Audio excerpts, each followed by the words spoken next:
Bonjour Rachina. Bonjour Julien. Aujourd'hui, nous allons vous raconter l'incroyable histoire du projet Lilo. Il était une fois Il était une fois une petite île de 8000 habitants, l'île Saint-Denis, née du rapprochement de 4 îlets au 19e siècle, nichée sur la boucle nord de la Seine, en plein cœur du Grand Paris métropolitain. Cette petite île essentiellement rurale, comme toute la banlieue parisienne, avait été bien abîmée au 19e et surtout 20e siècle par des industries très polluantes que notre ville lumière ne voulait plus dans ses murs et par l'urbanisation massive en logements. Oui, c'est vrai, Julien. Mais au XXe siècle, à l'île Saint-Denis, il y a Ébullition. Ébullition, c'est une association qui mobilise de nombreux Iliens qui aiment leur île et sa nature et trouvent qu'il y en a vraiment marre des berges poubelles et des fumées noires et nauséabondes qui se dégagent en permanence du nord de l'île. C'est pas tout. En 2001, ils conquièrent la mairie avec au programme leur rêve de transformer la pointe nord de l'île en extension du nouveau parc départemental. Ça claque, non ? Oui, mais tu sais bien, parfois c'est très long le combat politique. Il faut attendre 2010 pour que le département accepte d'étudier la préprogrammation d'extension du parc. Et 2012 avec l'élection de Stéphane Troussel pour que le projet soit véritablement pris en considération par son administration. Désormais, le champ des possibles est ouvert.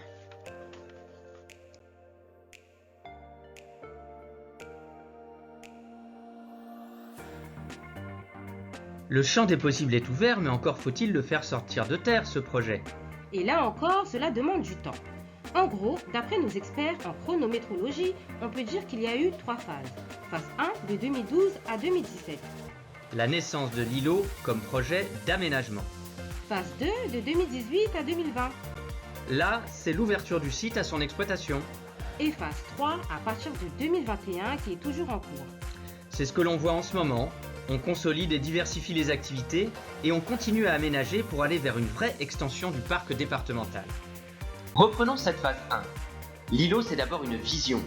Ce sera de faire du compostage de déchets alimentaires à une échelle industrielle avec les alchimistes cofondés par Alage, l'association Études et Chantiers Île-de-France et le consultant Kenzo Sato.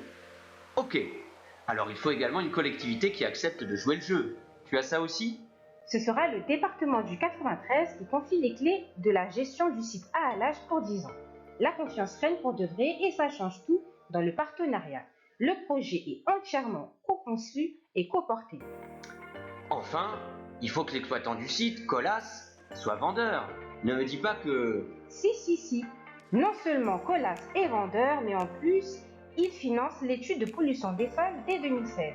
Fin 2017, le département rachète le foncier. C'est incroyable cet alignement des planètes. Et oui, en 2018, ça va pouvoir démarrer. Exact. Et c'est notre phase 2 qui démarre en fanfare avec l'ouverture du site et de son exploitation. En 2018, premier financement obtenu. Élaboration du plan guide du site Lilo et premier chantier d'aménagement et de déblaiement. En 2019, première culture de fleurs d'alage par des salariés en insertion. Installation de la grande serre, excavation des terres polluées et construction du belvédère.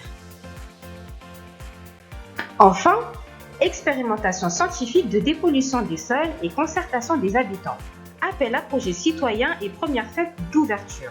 C'est fou tout ce qui se passe durant cette période de lancement. Dommage que la pandémie coupe ce bel élan en 2020. Mais tu vois, preuve que le projet plaît et mobilise, les salariés veulent tous venir continuer à travailler et la production est sauvée. Bel effort qui permet de bien repartir en 2021. C'est la 3e phase qui est en cours.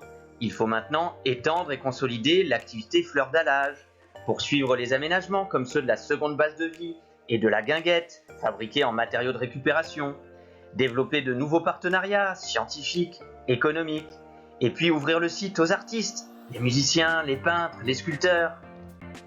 Enfin, il faut surtout ouvrir au public avec l'association Fenêtres sur l'île qui démarre ses animations de jardinerie et organise la fête Terre à Terre en mai 2022 qui connaît un vrai beau succès populaire.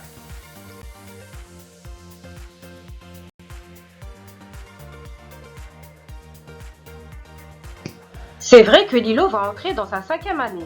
Et aujourd'hui, Lilo, c'est Une kyrielle d'activités, de fonctions, de chantiers, d'expérimentations, de partenaires et de biodiversité qui cohabitent sur ce site.